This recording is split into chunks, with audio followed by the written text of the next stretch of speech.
어느 날 집으로 공소장이 날라왔다면 이제는 재판이 시작되는 것이고 법정에서 검사랑 싸우게 된다는 의미입니다. 검사님은 혐의가 인정된다는 전제하에 처벌을 세게 하려는 입장이고, 이에 대응하는 피고인은 무죄를 주장하거나 아니면 처벌을 낮추려는 입장입니다. 따라서 이와 같이 공소장을 받았을 때 어떻게 대응해야 하는지에 대해서 하나하나 살펴보도록 하겠습니다. 안녕하세요. 검사 출신 최용희 변호사입니다. 공소장은 수사를 마치고 사건을 재판으로 넘길 때 검사가 작성하는 서류라고 보시면 됩니다. 공소장은 자세한 내용이 나와 있지 않고 수사의 결과를 요약한 문서이고, 여기에는 대표적으로 피고인의 인적사항, 그리고 피고인이 어떤 혐의로 재판을 받게 될 것이다 라는 범죄 사실이 나와 있는 정도입니다. 이 공소장은 두 가지 종류가 있는데, 하나는 법원에 가서 재판을 받는 일반적인 공소장이 있고, 재판 받지 않고 그냥 벌금만 내고 끝나게 해줄 때 검사가 작성하는 약식명령 공소장, 이렇게 두 가지가 있습니다. 전자의 공소장이 일반적인 경우이기 때문에 이 안은 법정에 가서 재판을 받게 되는 일명 구공판이 된 경우에 공소장을 전제로 말씀을 드리겠습니다. 일단 공소장이 왔다는 의미는 검사의 입장에서는 범죄 혐의가 있다는 결론을 내린 것이고, 이를 토대로 처벌이 필요해서 재판에 넘겼다는 의미입니다. 단순히 벌금만 내도 족하다고 생각하는 경우에는 구약식이라고 해서 재판에 넘기지 않는데, 정식 재판에 넘겼다는 의미는 최소한 징역형을 구형할 가능성이 매우 높다는 것을 강하게 암시합니다. 따라서 공소장을 받으셨다면 중한 처벌이 이루어질 수 있다는 생각을 하시는 것이 필요합니다. 그리고 한 가지 더 말씀을 드리면, 공소장에 나온 내용으로 나는 재판을 받게 됩니다. 이 말은 재판을 하는 판사가 공소장에 나오지 않은 다른 것을 판결할 수는 없다는 의미입니다. 이것을 불고불리의 원칙이라고 하는데, 예를 들면 음주운전 사건으로 재판에 넘어갔는데 판사가 재판을 하다 보니 이 사람이 음주운전이 아니라 남의 물건을 훔쳤다는 게 발견됐다라 하더라도 공소장에 써있지 않다면 판사는 그것을 판결할 수 없습니다. 따라서 공소장을 받았다면 지금까지 내가 조사받은 내용과 공소장의 내용이 얼마나 같고 얼마나 다른지를 비교하는 것이 필요합니다. 이를 토대로 재판을 준비해야 되기 때문에 그렇습니다.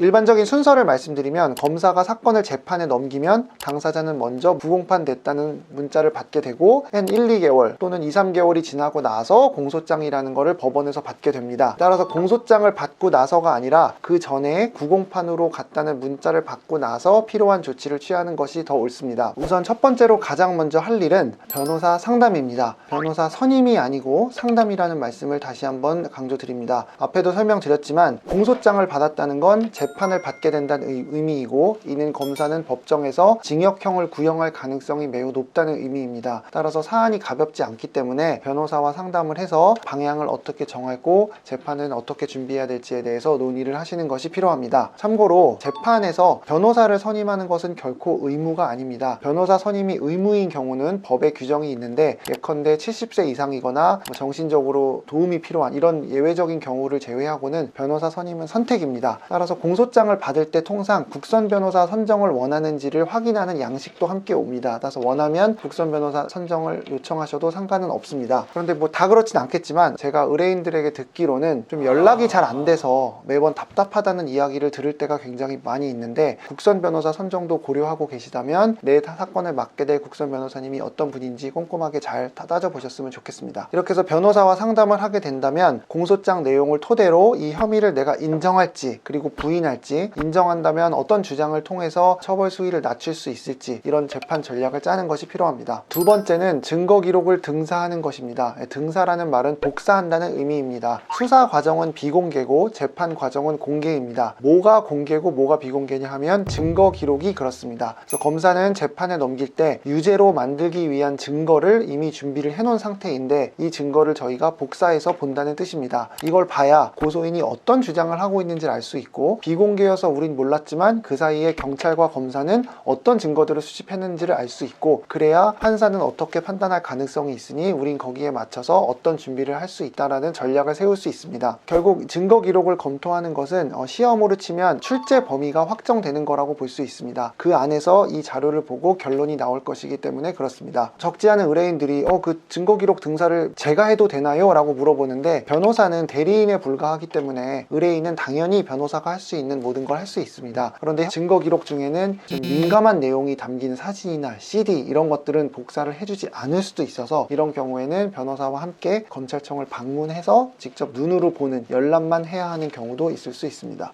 세 번째는 이 증거 기록을 토대로 방향을 정하는 것입니다. 수사 과정에서 취했던 방향을 일관되게 유지하는 경우도 있고, 수사 과정에서는 너무 억울해서 부인을 했으나 증거 기록에서 상대방 주장을 보니 이것은 내가 부인할 게 아니라 자백해야 되는 걸로 방향을 바꿔야 하는 경우도 있을 수 있습니다. 재판을 준비하는 과정에 있어서는 전략을 짜는 것이 필요한데, 자백하는 사건의 경우에는 일명 양형 자료가 많이 필요합니다. 그 다음에 흔해 빠진 반성문 탄원서만이 아니라 나의 사안에 맞는 준비를 하는 것이 필요한데, 변호사와의 상담을 통해 자기 사안에 맞는 준비를 하는 것이 필요합니다. 부인을 하는 경우에는 좀 더 복잡해지는데, 우선은 사실관계의 면에서 다투는 게 있다면 나의 진술에 더 신빙성이 높다는 것을 보여줘야 하기 때문에 내 주장을 뒷받침할 만한 증거들을 수집하는 게 필요합니다. 마지막으로 가장 중요한 건 어떤 증인을 법정에 부를까입니다. 잘 모르시는 의뢰인들은 그저 많은 증인을 부르는 것이 유리하다고 생각해서 이 사람도 불러주세요, 저 사람도 불러주세요 하는데, 꼭 그렇지만은 않기 때문에 어떤 증인이 나한테 유리하고 어떤 사람이 나왔을 때 어떤 증언을 하겠다, 이런 예측하는 것이 미리 필요하기 때문에 이런 부분은 증거 기록을 토대로 변호사랑 상의하시기 바랍니다. 그러면